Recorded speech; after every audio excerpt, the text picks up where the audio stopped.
News at 6। Share बाजार आज मामूली गिरावट के साथ बंद हुआ। बीएसई सेंसेक्स 78 अंक टूटकर 84,482 के स्तर पर और एनएसई निफ्टी करीब सपाट रहते हुए 25,816 पर बंद हुआ, जो 25,900 से नीचे है।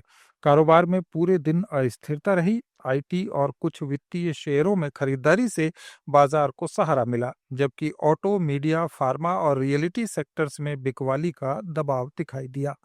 ग्लोबल मार्केट्स के कमजोर संकेतों और विदेशी इन्वेस्टर्स की सतर्कता के बीच निवेशक सावधान रहे। हालांकि इंडिगो जैसी कंपनियों में 3% तक की तेजी दर्ज की गई। विशेषज्ञों का मानना है कि आने वाले सत्र में वैश्विक आर्थिक संकेत बाजार की दिशा तय करेंगे। चांदी के दाम में जबरदस्त उछाल देखने को मिल रहा है। लगातार दूसरे दिन चांदी ने नया ऑल टाइम हाई बना लिया। India Boolean and jewellers association के अनुसार आज 1 किलो चांदी की कीमत 1,609 रुपये बढ़कर 2,01,250 रुपये प्रति किलो हो गई है। 17 दिसंबर को चांदी 1,99,641 रुपये पर बंद हुई थी। पहली बार चांदी 2 लाख रुपए किलो के पार निकल गई थी। साल की शुरुआत से अब तक सिल्वर 1,15,000 रुपए से ज्यादा महंगी हो चुकी है। चांदी की कीमतों में इस उछाल के पीछे इंटरनेशनल मार्केट की तेजी और सोने चांदी में बढ़ती निवेश रुचि को खास कारण माना जा रहा है। Let's make news at 6। Infra construction company Patel engineering limited के शेयर्स में करीब 2% की तेजी आई है। कारोबार के दौरान इसके शेयर 31.40 रुपये के आसपास पहुंच गए। इस तेजी की वजह अरुणाचल प्रदेश सरकार के साथ हुई बड़ी डील है। कंपनी ने 144 मेगावाट के गोंगरी हाइड्रो पावर प्रोजेक्ट को दोबारा शुरू करने के लिए समझौता किया है, जिस पर करीब 1700 करोड़ रुपए की लागत आएगी और इसे पूरा होने में 4 साल लगेंगे। कंपनी के मुताबिक ये प्रोजेक्ट पहले रद्द कर दिया गया था, लेकिन नई हाइड्रो पावर बहाली पॉलिसी 2025 के तहत इसे फिर से मंजूरी दी गई है। खास बात यह है कि यह नीति के तहत बहाल होने वाला राज्य का पहला हाइड्रो प्रोजेक्ट है। एमओयू के तहत ये प्रोजेक्ट बीओओटी मॉडल पर बनेगा। कंपनी 40 साल तक इसे चलाएगी और फिर अरुणाचल प्रदेश सरकार को सौंप देगी। इंडिगो एयरलाइंस के सीईओ पीटर एल्बर्ट्स ने अपने कर्मचारियों को बड़ा भरोसा दिलाया है। उन्होंने कहा कि एयरलाइन का सबसे बुरा दौर अब गुजर चुका है, ऑपरेशंस स्टेबल हो गए हैं और इंडिगो ने अपने नेटवर्क को फिर से 2200 उड़ानों तक बहाल कर लिया है।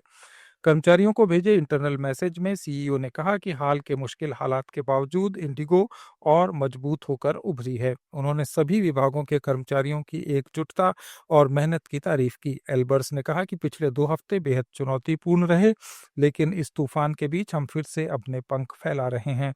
आज हमने 2200 फ्लाइट्स के साथ अपना नेटवर्क बहाल कर लिया है। उन्होंने भरोसा दिलाया कि इंडिगो आगे भी इसी फोकस के साथ भारत की सेवा करेगी। भारत की मशहूर स्नैक्स और मिठाई बनाने वाली कंपनी हल्दीराम में अब अमेरिकी इन्वेस्टमेंट फर्म एल कैटरसन ने बड़ा निवेश किया है। ये निवेश एक स्ट्रेटेजिक पार्टनरशिप के तहत हुआ है, जिसके जरिए एल कैटरटन हल्दीराम की supply chain, distribution network, geographic expansion और टैलेंट डेवलपमेंट में मदद करेगी। इस पार्टनरशिप के बाद हल्दीराम अब एल कैटरटन की ग्लोबल एक्सपर्टाइज, इंडस्ट्री नेटवर्क और लोकल टैलेंट का फायदा उठाकर अपने कारोबार को नई ऊंचाइयों पर ले जाने की तैयारी कर रही है।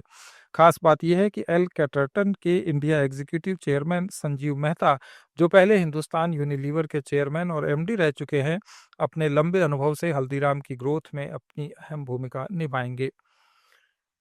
इलेक्ट्रॉनिक्स और आईटी मिनिस्ट्री के सचिव एस कृष्णन ने एआई को लेकर बड़ा बयान दिया है। फिक्की के एआई इंडिया सम्मेलन में उन्होंने कहा कि आर्टिफिशियल इंटेलिजेंस से सबसे ज्यादा खतरा ऑफिसेज में काम करने वालों की नौकरियों को है। पिछली औद्योगिक क्रांतियों में मशीनों ने शारीरिक श्रम की जगह ली, लेकिन पहली बार एआई सीधे सोच, विचार और विश्लेषण से जुड़े कामों को चुनौती दे रहा है। इसी वजह से डेटा एनालिसिस, प्लानिंग और निर्णय से जुड़े कर्मचारियों की नौकरियों पर सबसे ज्यादा जोखिम मंडरा रहा है। उन्होंने कहा कि कौशल विकास और उन्नत स्किलिंग के जरिए नई तरह की नौकरियां बनेंगी। ये थी अब तक की कुछ अहम खबरें। जुड़े रहिए लेट्स माइक के साथ। आप सुन रहे थे let's mic more than radio. Follow कीजिए हमें हमारे सोशल मीडिया प्लेटफॉर्म्स पर। It's time for news. It's time for more than radio.